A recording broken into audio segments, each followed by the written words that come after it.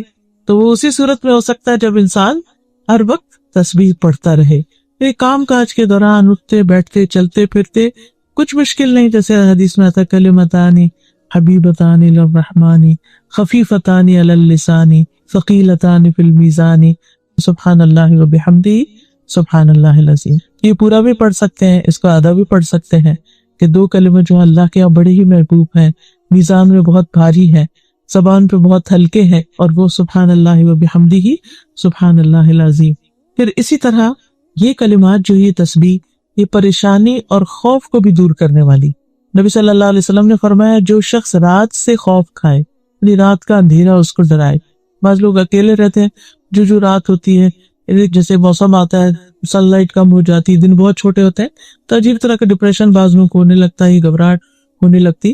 فرمائے کہ جو رات سے خوف کھائے کہ وہ اسے پریشان کرے گی یا مال خرچ کرنے سے بخل کرے یا دشمن سے مقابلہ کرنے سے ڈرے تو وہ اس قول کی کثرت کر دے سبحان اللہ و بحمدہ سبحان اللہ و بحمدہ، یعنی پڑھتا رہے کیونکہ یہ اللہ کے نزدیک سونے کا پہاڑ اللہ کے راستے میں خرچ کرنے سے زیادہ محبوب ہے. اتنی ہم میں سے کس کے پاس سکت کہ وہ ایک پہاڑ اللہ کے راستے میں سونے کا صدقہ کرے. تو جب انسان اتنا نہیں کر سکتا تو پھر یہ تسبیح کرتا رہے تو یہ اس کے برابر ہوگی. پھر ہر روز انسان کے جسم پر صدقہ واجب ہوتا ہے. حدیث میں آتا ہے کہ ہر روز انسان جب صبح کرتا ہے تو اس کے 360 جوڑوں پر صدقہ واجب ہوتا ہے، اور ہر روز جان کے یہ صدقہ دینا ہوتا ہے انسان. تو لوگوں کا کہ ہمارے پاس تو اتنا مال نہیں کہ ہم اتنا صدقہ کر سکیں، تو اس پر آپ نے فرمایا کہ سبحان اللہ کہنا جو ہے یہ بھی صدقہ ہے، الحمدللہ کہنا بھی صدقہ ہے، لا الہ الا اللہ کہنا بھی صدقہ ہے، اللہ اکبر کہنا بھی صدقہ ہے، نیکی کا حکم دینا بھی صدقہ ہے، برائی سے روکنا بھی صدقہ ہے. تو یہ ساری چیزیں کیا ہے؟ صدقہ بھی شمار ہوتی. پھر اسی طرح یہ کہ انسان کو نیکیاں ملتی ہیں، گناہ مٹتے ہیں، اور خاص طور پر یہ سبحان اللہ و بحمدہ دن میں اگر 100 بار انسان پڑھتا ہے تو اس کے گناہ معاف کر دیے جاتے ہیں، خواہ وہ سمندر کی جھاگ برابر ہی کیوں نہ ہو. پھر اسی طرح الحمدللہ کہنا میزان کو بھر دیتا ہے، اور سبحان اللہ الحمدللہ ملا کر کہا جائے زمین آسمان کے درمیان کی فضا بھر جاتی ہے. پھر اسی طرح صبح کے وقت خاص طور پر سبحان اللہ و بحمدہ عدد خلقہ ورضا نفسہ وزنۃ عرشہ ومداد کلماتہ، یہ اگر انسان 3 دفعہ پڑھتا ہے تو یہ بہت سے کلمات پر اور بہت سارے ذکر کے اوپر بھاری ہے. پھر اسی طرح تسبیحات جو ہیں یہ آگ سے بچاؤ کا ذریعہ بھی ہیں یعنی آخرت میں، اور یہ جنت میں درخت لگانے کا ذریعہ بھی ہے تسبیحات. جو انسان تسبیح کرتا ہے اس کے لیے جنت میں کھجور کا درخت لگا دیا جاتا ہے. یاد رکھیے کہ جنت وہ گھر ہے کہ جس کی زمین اللہ نے سب کے حصے میں رکھی، سب بنو آدم کی، اور جہنم کی زمین سب کے لیے رکھی. تو کچھ لوگوں نے اپنی جنت کی زمین آباد کر لی اور کچھ نے اپنی جہنم کی کر لی. تو جیسے میں نے عرض کیا کہ جنت کے 100 درجے ہیں، اور پھر وہاں بھی انسان کے اعمال کے مطابق ہی ڈیکوریشن اور اس کی خوبصورتی اور اس کا حسن اور اس کے درجوں کی بلندی ہوگی. تو اس لیے انسان کو حریص ہونا چاہیے کہ اپنی زبان کو اللہ کے ذکر سے تر رکھے. اور پھر خاص طور پر اللہ تعالیٰ نے حکم بھی دیا ہے، اور خصوصاً صبح و شام کے اوقات میں، دن میں اگر بہت کام کاج ہو یا ایسی آپ کی مصروفیت ہو کہ جس میں آپ ٹریک نہیں رکھ سکتے، لیکن صبح اور شام میں ضرور انسان وقت نکالے، تھوڑی دیر بیٹھ کر اللہ کا ذکر کرے. اگر بیٹھا نہ جائے تو کام کاج کرتے ہوئے بھی کیا جا سکتا ہے، خاص طور پر جب سورج طلوع ہو رہا ہو.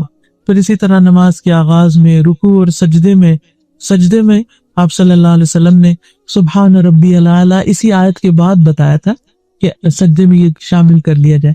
اور آپ دیکھیے کہ جب ہم سجدہ کرتے ہیں نا تو بالکل عاجزی کی ہماری کیفیت ہوتی ہے نا، کہ بالکل اللہ کے حضور جھکے ہوئے ہوتے ہیں، اور اس وقت ہم زبان سے کیا نکال رہے ہوتے ہیں؟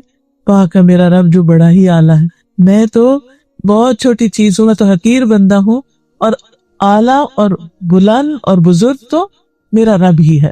پھر نماز کے بعد ہم تسبیح کرتے ہیں 33 بار سبحان اللہ، پھر 33 بار الحمدللہ. اگر 33 بار ناممکن ہو تو پھر کم از کم 10 بار انسان کر لے. پھر اسی طرح سوتے ہوئے کرنا پسندیدہ ہے.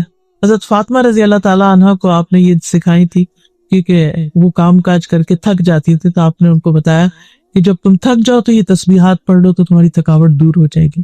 تو انسان واقعی جب رات کو لیٹتا ہے اور بعض اوقات نیند نہیں آتی یا کچھ، آپ تسبیح پڑھنا شروع کر دیں تو آپ کے اوپر ایسی سکینت طاری ہوگی کہ آپ کو پتہ بھی نہیں چلے گا اور سو چکے ہوں گے. نبی صلی اللہ علیہ وسلم کے جو آخری الفاظ ہوتے تھے رات کو سوتے وقت تسبیح ہی کے ہوتے تھے.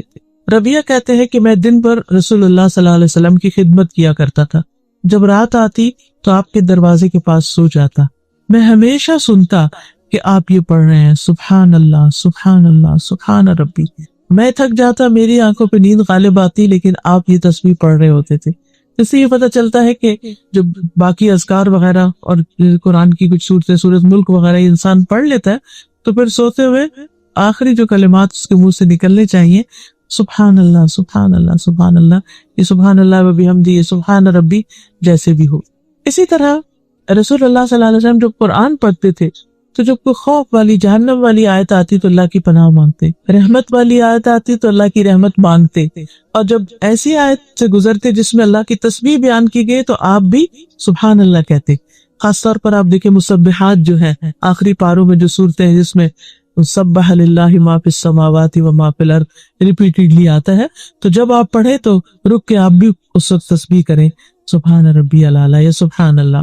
اسی طرح بجلی کی کڑک سن کر، اور ویسے بغیر موقع کے بھی انسان اس کو پڑھ سکتا ہے، کیونکہ انسان کی رنج، غم، دکھ، پریشانیاں، رزق کی تنگی، ان سب چیزوں کا ایک طرح سے علاج ہے. تو فرمایا سبح اسم ربک الاعلیٰ، کون ہے تمہارا رب؟ الذی خلق فسوی، جس نے پیدا کیا اور پھر درست بنایا. یعنی انسان کو اس طرح اس کو ہموار بنایا کہ اگر یہ اوپر کی سکن نہ ہوتی اور یہ پیڈنگ نہ ہوتی ہماری تو پھر ہر انسان کے جیے دوسرے کو چپتی ہی رہتی، اور انسان کے لیے دیکھنے میں بھی تکلیف دہ ہوتا اور ساتھ رہنے کے اعتبار سے. یعنی ہم جو لائف کو اتنا انجوائے کر رہے ہیں یہ اس وجہ سے کہ اللہ سبحانہ وتعالیٰ نے ہمیں بالکل پرفیکٹ درست بنایا اور بہت سموتھ بنایا. والذی قدر فہدی، وہ جس نے اندازہ ٹھہرایا، تقدیر مقرر کی، پھر ہدایت بخشی. والذی اخرج المرعی، جس نے چارہ اگایا، یعنی صرف انسان کے لیے نہیں بلکہ ساری مخلوقات کے لیے رزق پیدا کیا.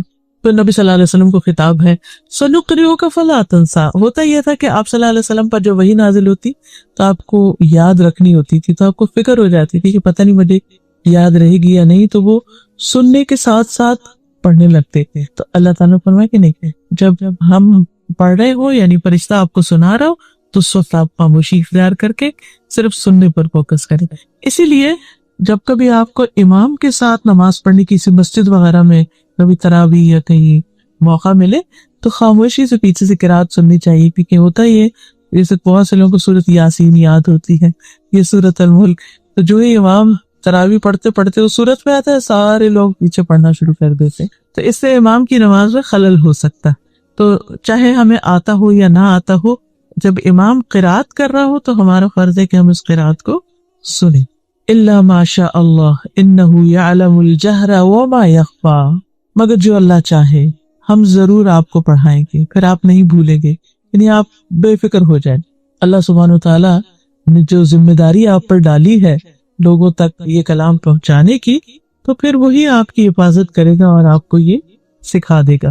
پھر وَنُيَسِّرُكَ لِلْيُسْرَىٰ، ہم آپ کے لیے آسانی پیدا کریں گے، یعنی ہم آپ کی آسانی کی طرف رہنمائی کریں گے۔ اب زندگی میں انسان پر مشکلات بھی آتی لیکن اس کے ساتھ ساتھ آسانی بھی ہوتی ہے۔ قرآن مجید میں آتا ہے ان مع العسر یسرا، تنگی کے ساتھ آسانی بھی ہے۔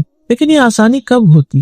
مشکلات میں آسانیاں کب ہوتی؟ غم جھیلنا آسان کب ہوتے ہیں؟ تکلیفیں برداشت کرنا آسان کب ہوتا ہے؟ وہ اس وقت ہوتا ہے جب انسان کے اندر کچھ کوالٹیز ہوتے، کچھ چیزیں اختیار کرتا ہے۔ نمبر 1 تقویٰ۔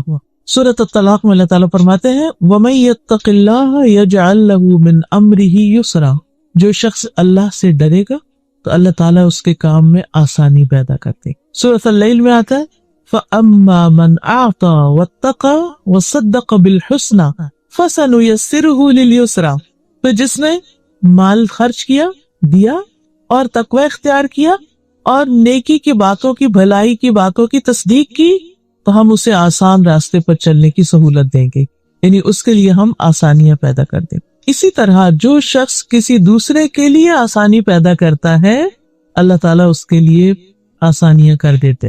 ایک شخص تھا بنی اسرائیل میں، وہ لوگوں کو قرض دیا کرتا تھا اور اس نے اپنے غلام کو کہہ رکھا تھا کہ اگر کوئی شخص آئے اور نہ ادا کر سکے تو اس پہ سختی نہیں کرنا، اس کو ڈیل دے دینا، مہلت دے دینا، اور اگر کوئی ایسا جو دے ہی نہیں سکتا واپس تو اس کو معاف کر دینا ہے۔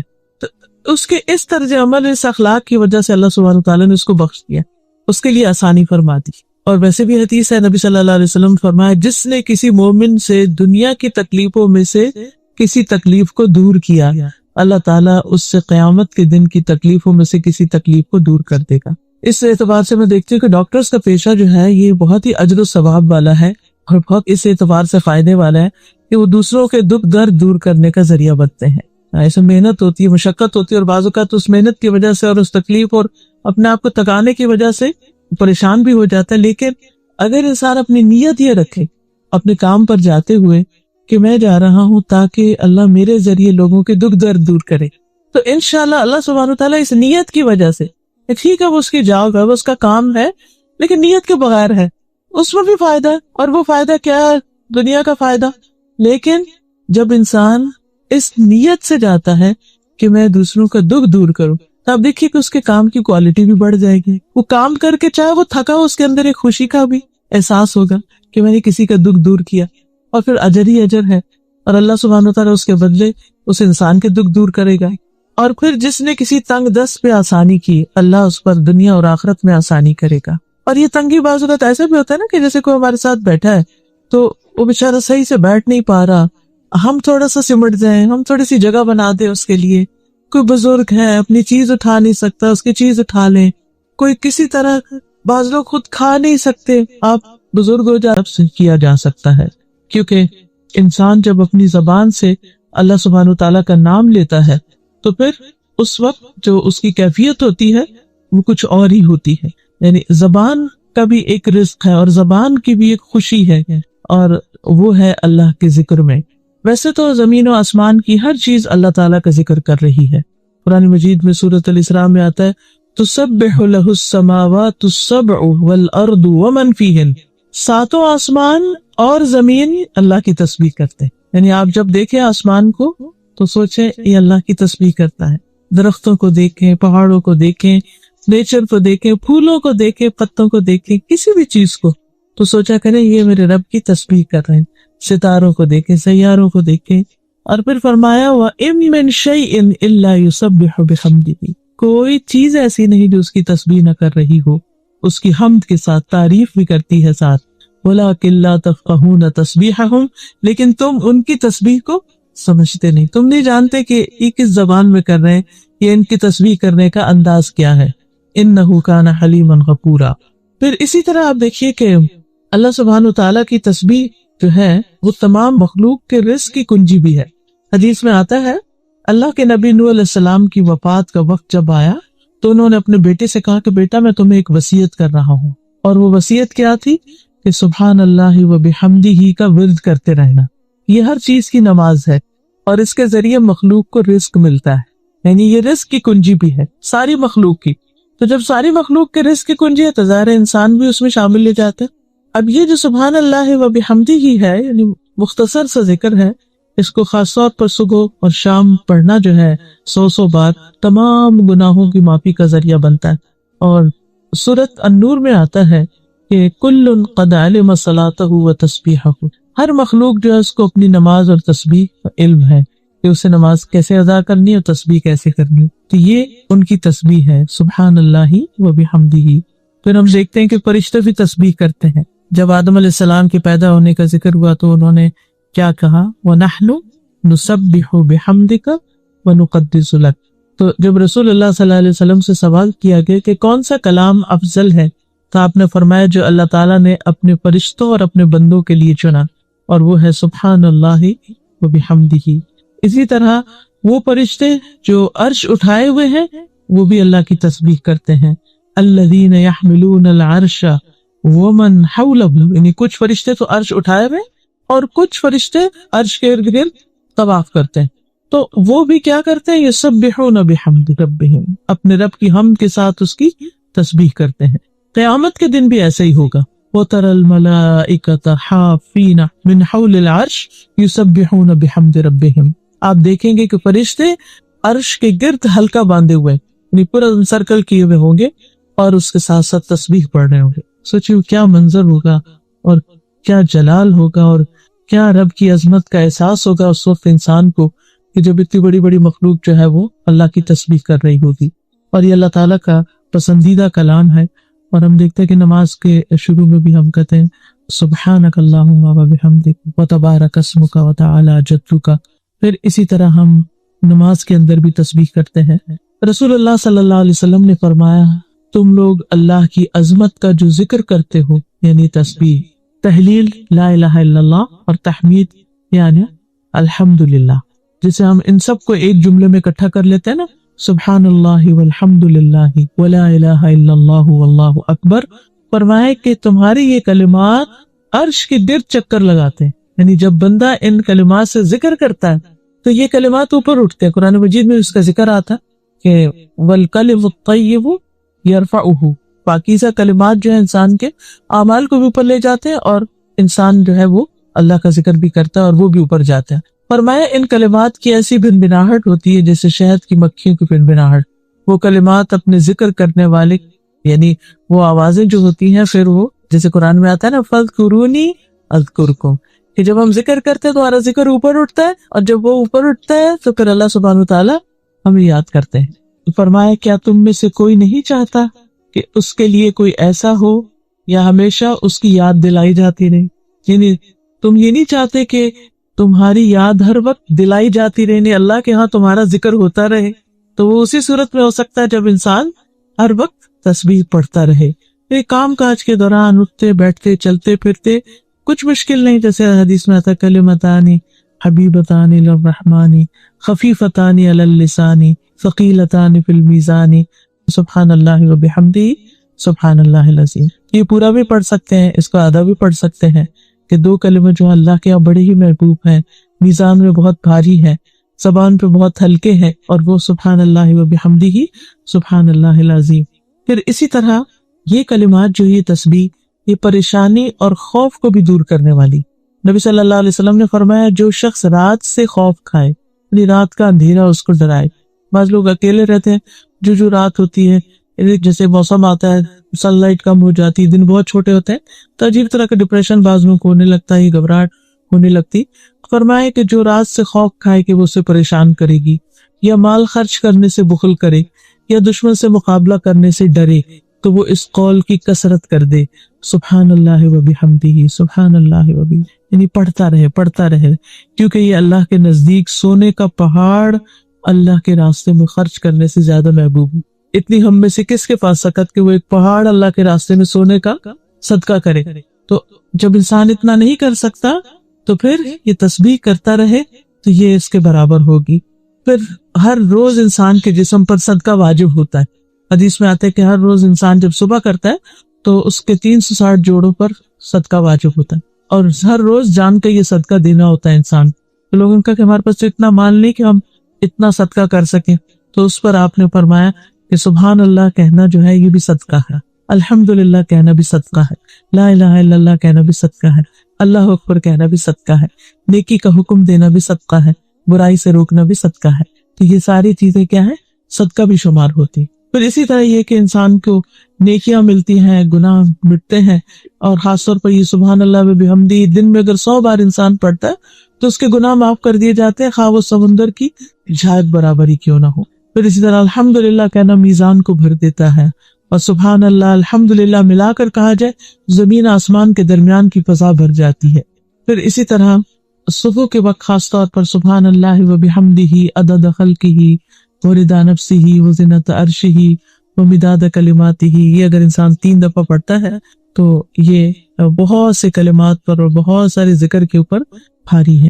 پھر اسی طرح تسبیحات جو ہیں یہ آگ سے بچاؤ کا ذریعہ بھی ہیں یعنی آخرت میں، اور یہ جنت میں درخت لگانے کا ذریعہ بھی ہے تسبیحات. جو انسان تسبیح کرتا ہے اس کے لیے جنت میں کھجور کا درخت لگا دیا جاتا ہے. یاد رکھیے کہ جنت وہ گھر ہے کہ جس کی زمین اللہ نے سب کے حصے میں رکھی، سب بنو آدم کی، اور جہنم کی زمین سب کے لیے رکھی. تو کچھ لوگوں نے اپنی جنت کی زمین آباد کر لی اور کچھ نے اپنی جہنم کی کر لی.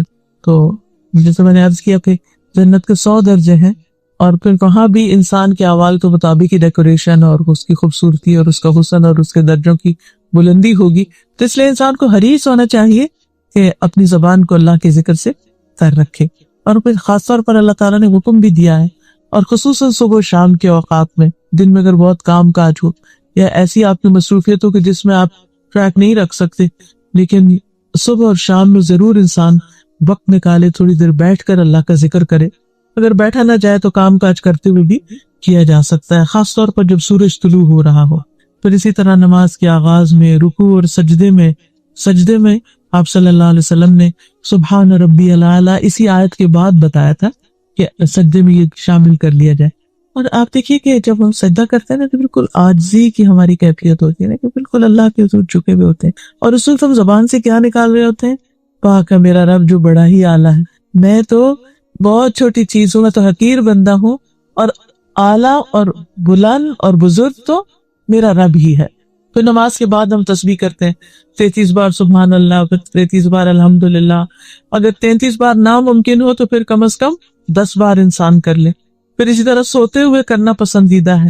حضرت فاطمہ رضی اللہ تعالیٰ عنہ کو آپ نے یہ سکھائی تھی، کیونکہ وہ کام کاج کر کے تھک جاتی تھی، تو آپ نے ان کو بتایا کہ جب تم تھک جاؤ تو یہ تسبیحات پڑھ لو تو تمہاری تھکاوٹ دور ہو جائے گی.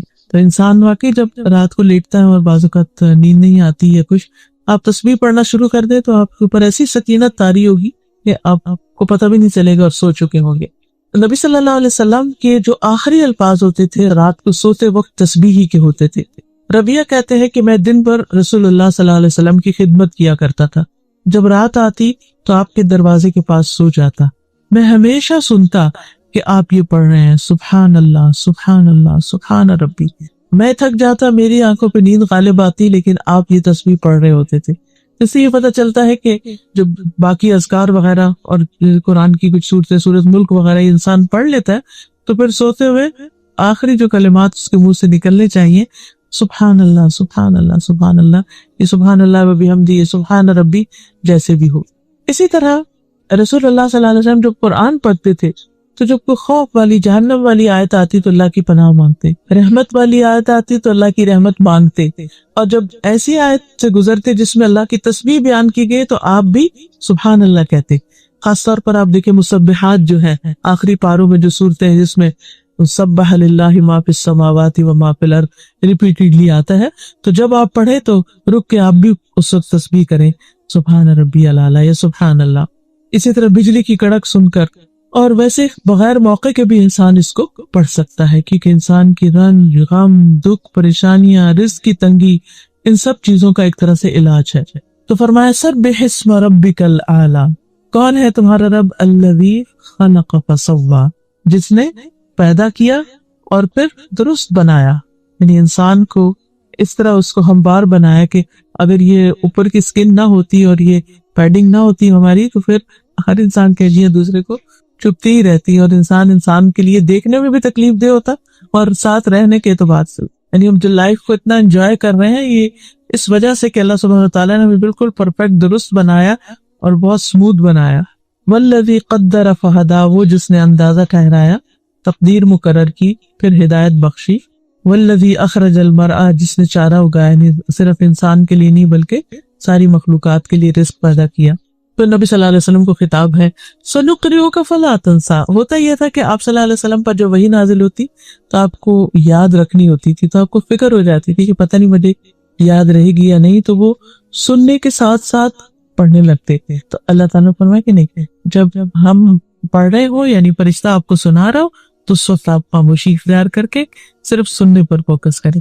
اسی لیے جب کبھی آپ کو امام کے ساتھ نماز پڑھنے کسی مسجد وغیرہ میں کبھی تراویح یا کہیں موقع ملے تو خاموشی سے پیچھے سے قرات سننی چاہیے، کیونکہ ہوتا یہ جیسے بہت سے لوگوں کو سورۃ یاسین یاد ہوتی ہے، یہ سورۃ الملک، تو جو ہی امام تراویح پڑھتے پڑھتے وہ سورت میں آتا ہے سارے لوگ پیچھے پڑھنا شروع کر دیتے، تو اس سے امام کی نماز میں خلل ہو سکتا۔